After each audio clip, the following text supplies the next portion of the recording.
Hello everybody, finalKenpachi, welcome to another Raid Shadow Legends video. In this video, we are gonna take a look the new upcoming fusion. This fusion starting on the July 4. It's going to be Fragment fusion. He's from Orc faction, legendary champion, HP based and the Force affinity. But before I show you guys the fusion skill, I recommend you guys stay until the end of the video, because end of the video I will share you guys very important information about this fusion. You guys need to be know that before you decide to skip the fusion or to go for it. And this is the fusion skill looks like. As you guys see, fusion has lots of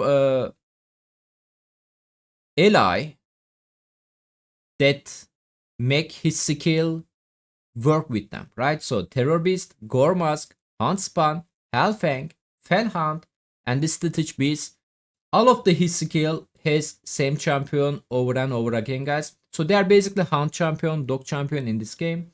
Beside the Terror Beast, all of them is the rare champion. That's the unfortunately. I actually check every one of them, guys. This champion skill. Only the Fellhound is makes sense to me to use with him, but before I give you guys more tip, let's read the every single skill. Then I'm gonna tell you guys my opinion where you can use this fusion and what kind of team you can build with him. Alright, A1 skill. Attack when enemy has 50% chance of to place a 60% decrease defense debuff by 2 turns. Then team up with any ally Hound champion to attack. The allies joining the attack will use their default skill. After you book this ability, guys, there's going to be 70% chance of to place a decreased defense. That's pretty cool. Very high chance for the A1 skill. It's a single target, but decreased defense, we take it. So, guys, I read the champion skill, of course, before. This champion is most likely Hydra champion, and the only champion that makes sense for this A1 skill for the Hydra wise is the Fellhound, guys. Let me show you guys the Fellhound skill real quickly. Fhun is rare champion from Demon Spawn. He's a void affinity. Probably most of you using him as a campaign farmer, which is great there. But please note that A1 skill, guys. So every time fusion use the A1 skill, if you have a Fhun on the team or any other hunt, they are gonna join the L attack, right? So and the Fhun A1 guys attack an enemy, which is cool. And chance of to place a decreased speed debuff for 2 turns. Please note that this decreased speed debuff is the small version of decreased speed debuff, but we got a new blessing system recently, new blessing category actually. It's called the Harmony, and on the Harmony, guys, we have a new rare blessing which called the Nature Bounty. Basically, depends your blessing level, it is gonna be change the smaller version of the debuff to bigger version of the debuff. So if you use this blessing on your Fellhound, there is going to be chance of to place a bigger version of the decrease speed instead of the smaller version of the decrease speed, which is cool. Fellhound also have every 2 turns place a continuous heal buff and reflect damage buff on the all allies, which can help you for the survivability, especially for the early game, mid game account. This is huge because every 2 turns, guys, please note that. A3 skill, nothing special. Every 3 turns has a 1 block damage. Maybe if your champion about to get killed, you can protect that 1 turn. But only champion makes sense for the fusion, guys, right now is the Fellhound. Let me know if you guys thinking different, if you guys check the rest of the skill, rest of the Hunt champion, I mean. Like I said, I checked them, I didn't find any other usage. But let's continue. Obviously, this A1 skill also can be strong, guys. For the early game Farite, you can place a multiple Hunt champion on your team, and every time they your fusion champion use the A1 skill, they can join with the L attack, which is some of the Hunt champion A1 is attack more than twice, I mean more than once, so that can help you to break the Farite shield. A2 skill, remove all debuff from this champion and heal them by 50% of their max HP. Then place a shield buff on this champion for 2 turns. The value of the shield is equal to any surplus heal. The shield buff cannot be removed, stolen, or the transfer if at least one Hunt champion on the same team. Finally, place a taunt buff and reflect damage buff on this champion by 2 turns. This buff cannot be removed, stolen, or the transfer if at least one Hunt champion on your team. The skill cooldown going to reduce 3 turns after you book. So basically, guys, he's kind of selfish. He's gonna protect himself. He's gonna be cast self buff, which gonna make him mischief targeting for the Hydra. It's a good thing. And good thing is about it, if you have at least one hunt champion with him, you don't have to worry about the giving him resistance because Hydra cannot remove, stall, or the transfer his buff, guys. Okay, cannot be stall. So basically, easy mischief targeting, no resistance recruitment for the A2 skill. A3 skill, fill the thermometer of the all ally by 25%. Also has 80% chance of to place a block buff debuff on all enemies for 2 turns. This debuff cannot be resisted if at least one hunt champion is on the same team. The chance of to place a block buff going to be 100% after the book, and the cooldown is reducing 3 turns, which is cool. So basically, if a decrease defense on the A1, cool. His A2 has a mischief targeting, which is no resistance needed if you have at least one hunt champion. That's also pretty awesome for the Hydra wise. And his A3 has one of the most strongest, must needed kinda debuff for the Hydra, which is the block buff, which is the AoE. At the same time, filling your turbometer. That's pretty cool. So here's the thing, you don't need the accuracy for A3 skill, guys, but for the passive skill, we need accuracy. So build them with the accuracy, guys, okay? Because you guys need that passive skill. It's very juicy one. Block buff, like I said, very strong debuff, guys, okay? And the field thermometer definitely gonna make him much more valuable for the Hydra wise. They keep releasing fusion for the Hydra, by the way. I don't know, non-stop. They keep doing that. Evet, passive skill, guys. This passive skill is very strong, like I said. When attack, place a hex debuff on the attacker for 1 turn. Ally attack on targets under hex debuff placed by this champion deal 20% more damage. Please note that ally attack, like not the hunt champion attack. So any ally you have on your team, if they attack a target under hex debuff placed by the fusion, placed from the fusion, then they are gonna deal 20% more damage. And every time Hydra wise, we are talking on the Hydra. Every time Hydra attack this champion, fusion champion, they are going to get hex debuff from it. So that's pretty awesome passive skill. But it's going further, guys.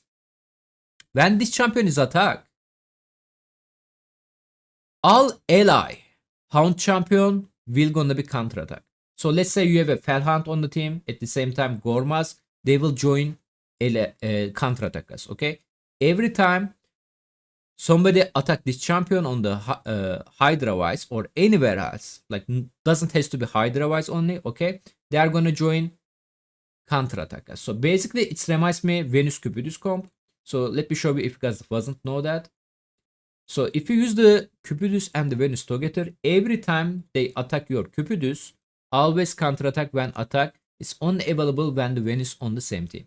So like if you guys not remember that when they buff the Venus Cupidus, it's become an arena meta, right? Because Venus, Cupidus A1 skill is the attackable enemy, and every time they attack Cupidus, his counter attack. It's also the team I'm using actively right now on my Hydra team, Venus Cupidus together. So this pretty awesome. Please keep that on your mind. This kind of comps can be a little bit dangerous, guys, because like I recommended you earlier, Fhun, right? His A1 is attackable enemy, chance of place a decreased speed. That's cool, right? But every time they counter attack or they join the ally attack, they are gonna increase the shield for the Vrat, head of the Vrat, red head. If you guys doesn't remember, this head can hit really hard, guys, and you can boost them very quickly. So please keep that your mind. If you are gonna think a building team like that, you guys need some survivability there. Somebody need to protect you. I'm personally using Krisk on my Cupidus Venus team. Without Krisk, it's so hard to keep them alive, guys. Okay. Same rule apply there for the fusion. And his aura, guys, increase ally speed in the all battle by 19%. So we love speed auras, we love all battle auras. We have both of them, pretty awesome.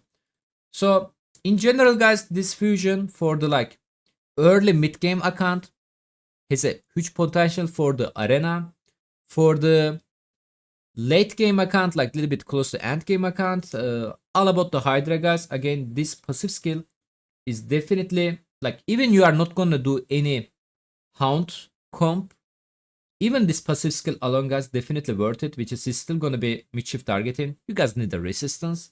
If you are not gonna place any Hunt champion, have a block buff, you know, have a field tormentor ability. A1 single target but have a decreased defense. And the passive skill, guys, every time they attack him, they are gonna place a hex debuff on them. And your ally basically, when they attack the enemies under hex debuff, going to deal 20% more damage. So that was it. But now we need to discuss very important note about the fusion, guys. I mentioned beginning of the video. So let me show you that.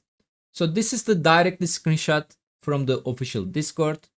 They share with us, so that they share with us to share with you. But there's a very important note, guys. I place it on the red border, as you can see.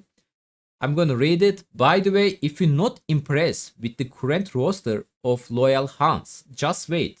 Packmaster, the fusion name, is always on the lookout for the new member to add to his pack, and we know what beast will join his side next. So guys, looks like in the future they are planning to release more Hunt champion, and looks like when they release a Hunt champion, they are probably gonna be edit his skill description, because right now they need to put this. Okay, let's say they are releasing X champion in the future. His name is X. They need to put the X there, right, on all his skill. So that's very interesting. Obviously, this hint over there, guys, this tease there is really promising, right? I mean, obviously, we don't know like what it could be. Maybe it's gonna be bad champion. I'm guessing it's gonna be legendary Hunt, guys. And I don't know. I'm actually like this fusion, guys. I'm actually going to get this fusion, especially for this hint over there. I'm gonna wait. I'm gonna get him. I'm gonna wait. Maybe we'll build it. I don't know. Like I said, like even A3 skill, very promising. Same for the passive skill. Maybe we'll build him, guys. Definitely going to help most of the people. My account wise, like maybe don't need it right now. But in the future, when they release a champion, solid champion, actually not like rare champion like that, like epic champion like that. Actually, pretty much everybody is rare champion. Maybe in the future, the champion they are releasing actually going to be good potential with him. And that was it, guys. Like I said, I read every single this beast champion ability. I didn't find anything interest for the Hydra wise besides the Fhun, which is his A1 have a small version of the decrease speed. But with the new blessing, you can increase your chance of the place a higher version of the decrease speed. Bad thing is you need to use them together. So Fhun gonna take a space for from your how to say that team. But again, like you are gonna get a decrease speed from it. You will have a block buff. You are gonna be a mischief targeting and field tormentor, hex debuff at the same time. Very solid debuff, guys. Very solid abilities for the Hydra. Definitely going to help you. Let me know what you guys thinking about this fusion. Are you guys going for it? You guys not happy about it? You guys skipping for it? If so, what is the reason for it? Why you skipping? Even for this future tip, didn't manage to convince you. And that was it. Thank you so much for the watching, guys. Catch you guys on the next time. Have a nice day and bye bye.